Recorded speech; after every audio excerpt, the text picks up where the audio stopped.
Okay, so this short talk is looking at web design and from the perspective of the process known as atomic design. So remember that the first thing to do is that the web is there to communicate content, and it's a series of interactions that you create to inform or drive your users' choices. So it's really important to think when you're designing for the web to not design pages but to design systems and maybe a series of interactions that inform the user of where they want to go and how you communicate that content. So that's really important, and those systems can be both in terms of an individual screen or a route or a journey through an entire set of interactions. So the web is consumed in so many ways these days, and some of those ways are through different screen devices, and some are through obviously devices that maybe have no screen and provide the web in terms of audio only.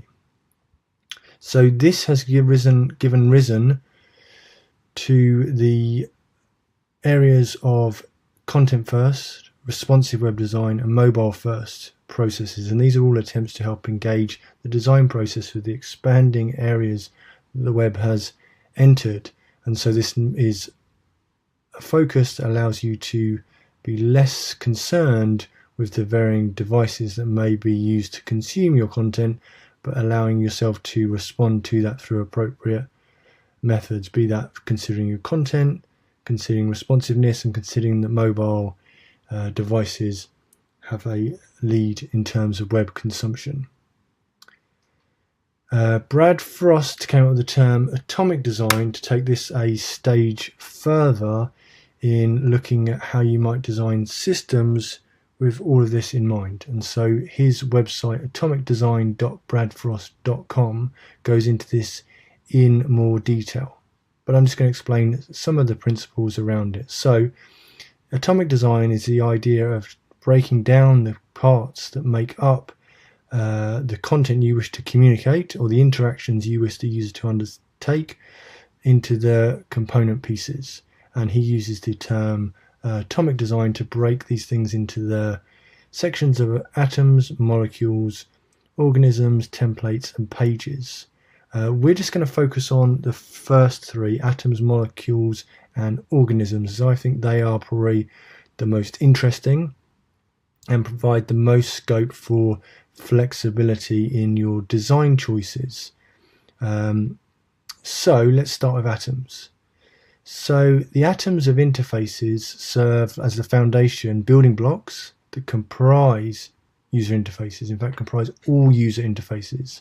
These include basic elements like labels, inputs, buttons, and other elements that can be broken down further without ceasing to be functional. So that's really important. So these are the atoms, are the bits, and the foundation building blocks that comprise our user interfaces.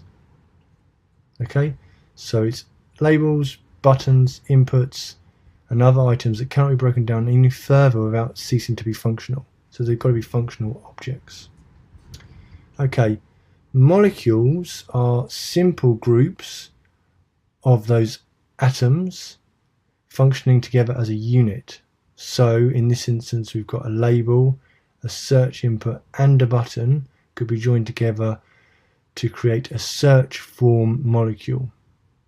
So we have the atoms, the pieces, label, input, button. We then group them into molecules, label, input, button, that is joined together to perform a particular element here, which is the search. And then the next level from that is organisms, which are complex UI components composed of groups of molecules and or the atoms, and also could be other organisms. So these organisms form distinctive sections of an interface. I wouldn't think of these as layout, even though that would be the initial thing you might be here thinking of. Think of them as collections.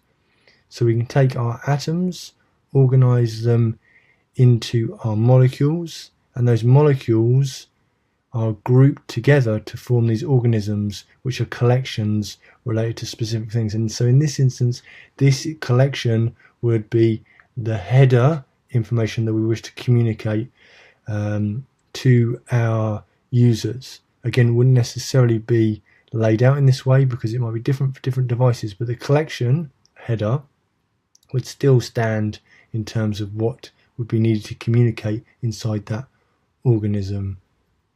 And here is a few options from other sites looking at the collections, the organisms of UI components that make up the headings sections of different sites. So you can see there's some that are thinner, some contain different pieces, but often actually there's a lot of patterns that collect across these.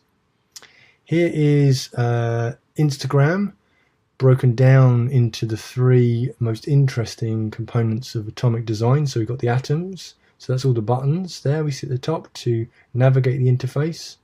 Yes, some of the labels, some of the interactions related to likes, and also some of the elements that make up where the image or the profile pictures would be. So you can see here that you can quickly break an interface down into its atoms, and then we can rebuild that interface back and consider it through its molecules. So we've got the header there, we've got the piece of information that's related to the person posting and the date, we've got obviously the image, then we've got the interactions for commenting, liking, or seeing more, followed by the comments, and then at the bottom a collection. You see there a molecule collection of the atoms making up those specific interactions that are related to the buttons at the bottom, and then we can join those molecules together into their collections. So there is a massive amount of joining together in Instagram, but of course the user that posted the picture, the date stamp, the profile picture, the interactions for that photograph, the numbers of likes, and the comments here would come together to form an organism. So here you've got the direct application of this principle. Now, the way that you might go about making atomic design is using like series of code snippets that might be together to form specific bits that you can then join together to take those atoms into the molecules and organisms.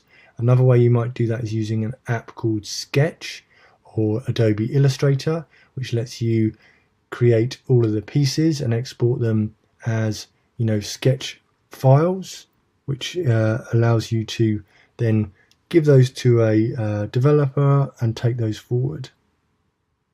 Another interesting area is web components, and these are a set of web platform APIs that allowed you to create custom, reusable and encapsulated HTML tags to use in your web interfaces. So here we can see we've got some very specific components that when put together allow you to quickly create the sign-in groups and sign-in buttons using, again, keywords. So all of that detail, such as the Google logo, the Facebook logo, the text and stuff, is embedded in that web component. So all we need to do is use the custom encapsulated HTML tag you see there called sign-in-button and provide it with the attribute provider, and we can see that information is then applied. So that makes it totally reusable custom code, which is great, an interesting approach, something to think about.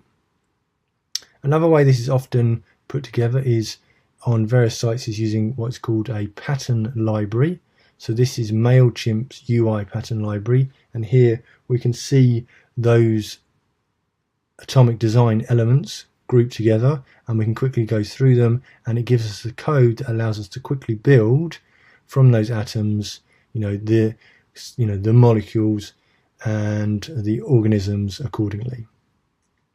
BBC have got the global experience language called GEL. So this again is a set of design patterns. It's also got a bunch of other things in there, but again gives you a whole bunch of details around how you might go about using the design patterns when creating new sections or new apps or new interfaces for the BBC across various platforms. Not to be mixed up too much with specific pattern libraries, this site here, ui-patterns.com, is looking at actually patterns that are seen across sites or devices that you may want to utilize to convey specific affordance that then might form part of your own pattern library. So this gives you some overarching things related to, the use of tab navigation. And so then you might build your pattern library to take advantage of utilizing that affordance that's known and understood across various sites. Pattern libraries can also cross over into style guides. So here is some style tiles that have been created looking at different ways of conveying the way of communicating in the Examiner and Washington paper for their website, utilizing different fonts, different colors, different types of keywords. The style guides can also combine with the atomic design process really, really nicely. So you can take sort of font choices, header sort of sections and bits and pieces, colors, etc., and apply those with the other patterns that we'd find through atomic design: forms, labels, inputs, etc. So, the most important thing to understand is that when you're looking at web design currently, you need to really think about designing systems. Definitely don't think about designing pages, because you never know what devices might come out tomorrow and how that stuff might get translated. Okay, so as a short activity related to this, take a look at 3 sites you visit on a regular basis. Screenshot those atomic design elements. Look for the atoms, molecules, and organisms, and obviously note down types of atoms for each site. You could use those, in fact, to build different layouts if you wanted to, by combining those atoms together to form different groupings or collections. And also, if you note down the types, what you'll notice is that there is often a consistent set of design elements that move across sites.